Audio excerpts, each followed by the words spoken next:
Bismillahirrahmanirrahim. Assalamualaikum warahmatullahi wabarakatuh. Alhamdulillahirabbil alamin. Alhamdulillah, kita syukur pada saat ini kita ketemu kembali bersama program BK PPG dalam parenting 5 unsur. Kali ini kita akan belajar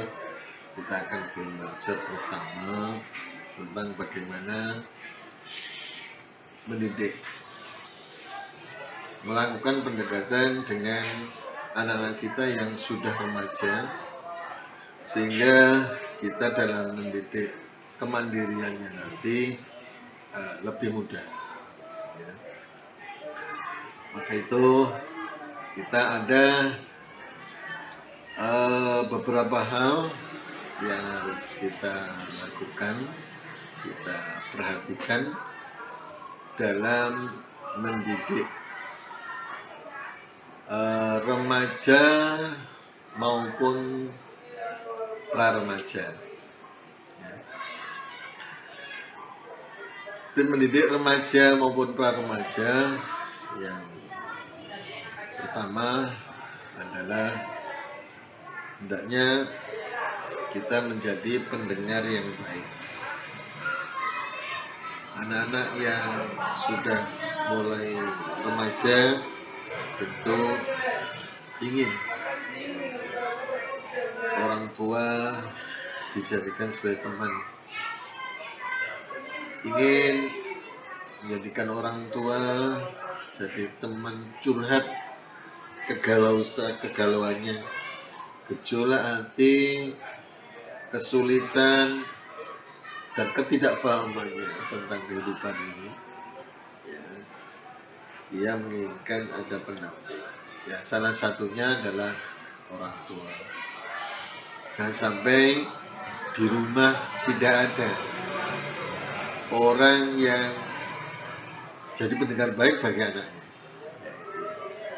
Kita harus, entah ibu atau bapak atau dua-duanya harus jadi pendengar yang baik untuk kakaknya, sehingga jangan sampai ada anak-anak remaja, mulai remaja, mereka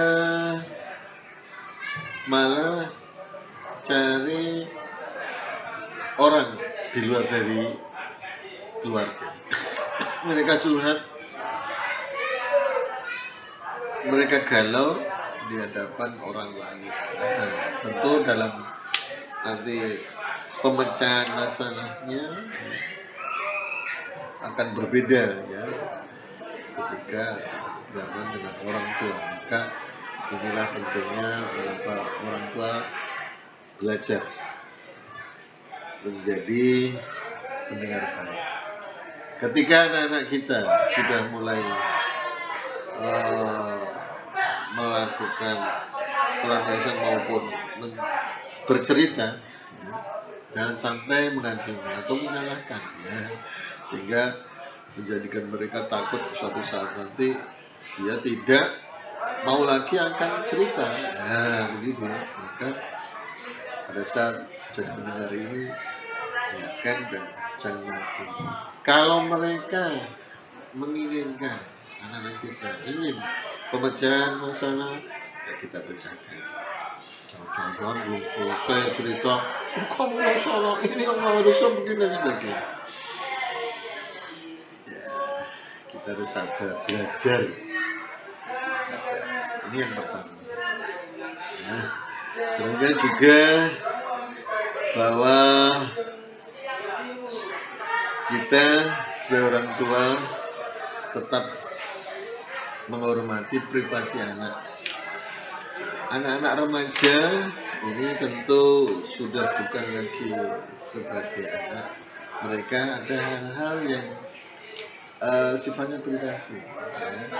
Ada hal yang mereka malu kalau diketahui orang lain. Ada hal yang mereka memang sifatnya hanya dia sendiri yang tahu. Dan kalau ini kita ingin mengetahuinya harus minta izin. Contoh ketika ada privasi, ini kalau orang bapak ya, maka urutnya perempuan, anak yang perempuan ya. Jelas juga privasi, nggak bisa kita langsung melihat. Juga ibu ketika memeriksa anak untuk sifatnya auratnya anak laki-laki ya, harus izin ya, begitu. Termasuk juga buku, tas, isi tas, kamar dan sebagainya. Kalaupun kita mau memeriksa ya yang sifatnya privasi, ya jangan di hadapan mereka ya. Kalau ini ya, kalau misalnya HP-nya ya, kalau kita memeriksa HP-nya langsung direbut tanpa izin, itu juga suatu pendidikan yang salah ya, karena HP adalah sifatnya privasi. Kalau ingin memeriksa HP-nya saat mereka tidur atau pada saat mereka menyerahkan pada jam-jam tertentu yang silakan orang tua. Buku, tas juga demikian. Nah, saya ingin lihat buku boleh. Contoh seperti itu kita hormati ya, dan sampai kita dianggap kita tidak dipercaya lagi ya, dianggap orang lain dari anak-anak kita. Lalu juga kita hendaknya jadi teladan yang baik bagi mereka. Kita mengajarkan sesuatu hal yang kita juga harus mempraktekkan sebagai orang tua. Jangan sampai anak remaja sudah tahu itu, oh jangan sampai anak remaja ini mengoreksi, oh bisa ngajar, ini harus ya, orang tua sendiri nggak ada yang ditonton ya. Mungkin ini kalau jadi sebab ketidakpatuhan anak-anak remaja. Ketika anak-anak remaja kok susah taat, susah ikut dari nasihat kita, orang tua nasihatin, ya nasihat orang tua tidak memberi contoh. Kamu harus matikan TV-mu di rumah pada saat maghrib.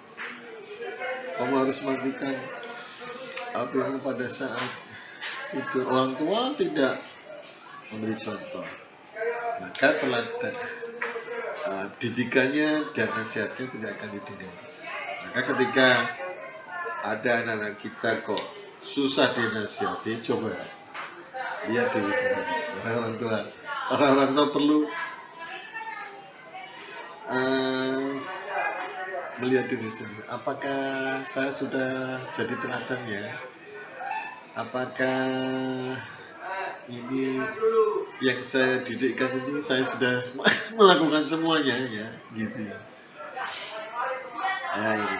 Karena ini akan melekat kepada anak. Jadi kita adalah teladan yang baik bagi anak, teladan bagi mereka, teladan bagi ini. Juga kesepakatan, aturan-aturan penting, aturan-aturan yang penting, yang sifatnya tidak mutlak ya. Penting, kalau yang mutlak harus tidak perlu ditawar lagi, tidak perlu sepakatan. Contoh tentang ngaji, tentang sholat, contoh tentang nggak bisa itu harus, bukan kesepakatan. Ya, jadi kalau misalnya tentang bagaimana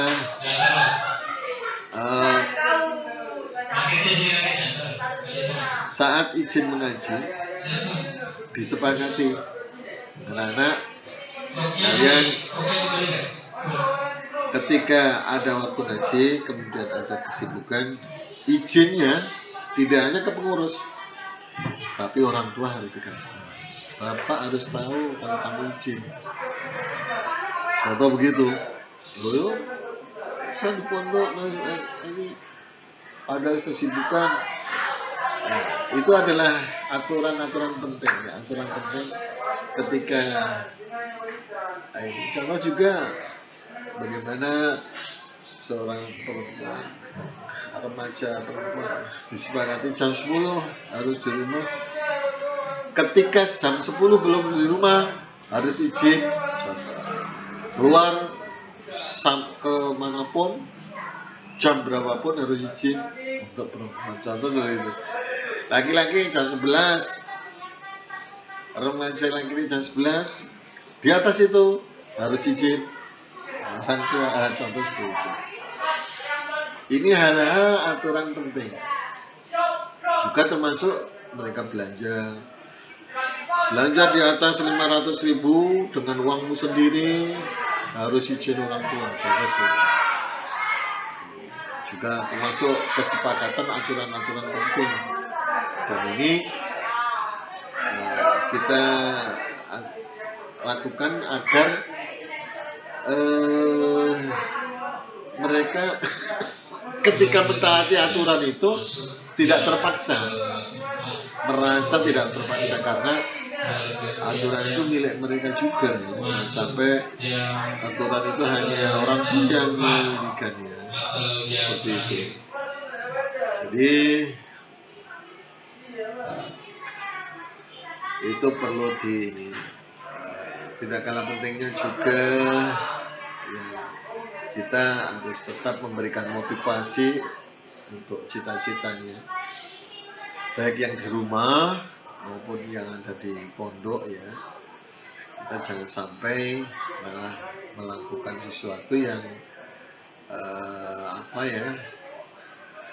kontra dengan cita-citanya. Kok bisa ya? Kadang tidak sadar ya orang tua itu melakukan sesuatu yang tidak mendukung kegiatan anak-anak, kegiatan anak-anak kita di rumah.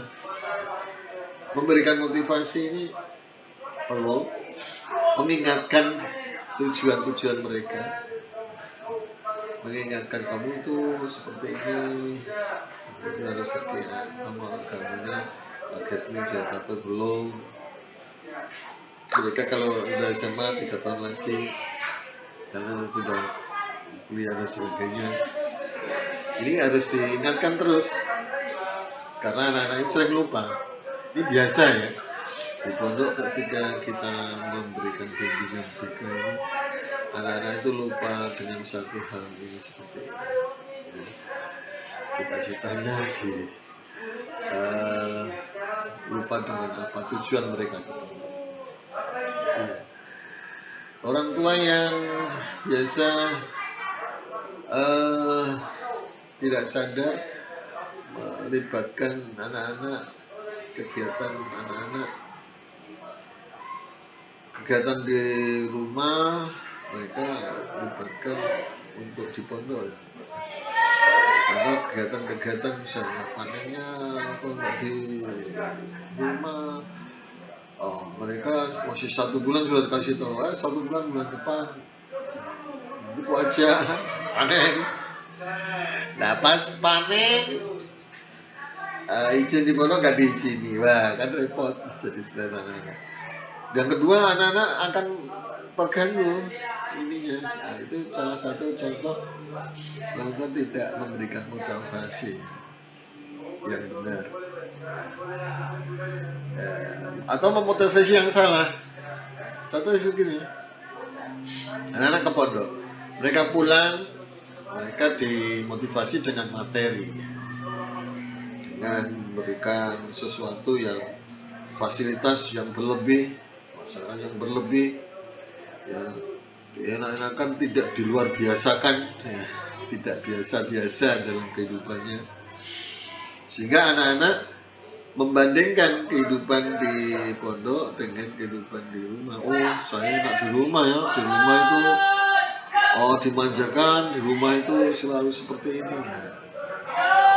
Harusnya orang tua ketika telepon atau video call atau pas ada kesempatan ngomong dengan ini, keenaan-enaan yang ada di rumah jangan dibocorkan di anak-anak yang sedang thalabul ilmi ya. Karena saya selalu menjaga istri dan saya kasih tahu ini, masakan enak maupun kejadian jangan diceritakan orang-orang yang tolabul ilmu, paling tidak sama ya ini yang ada di pondok, sehingga mereka merasakan ya, merasa sama dan merasa kerasan gitu, tidak ingin cepat pulang, langsung pulang dan sebagainya. Ini harus diperhatikan. Bagi orang tua kelihatannya ingin memanjakan, ingin memberikan motivasi, tetapi dengan cara-cara yang malah menyakiti atau mengganggu cita-cita mereka dalam mencapai sukses ke cita-cita, sampai seperti itu. Ya, selain juga orang tua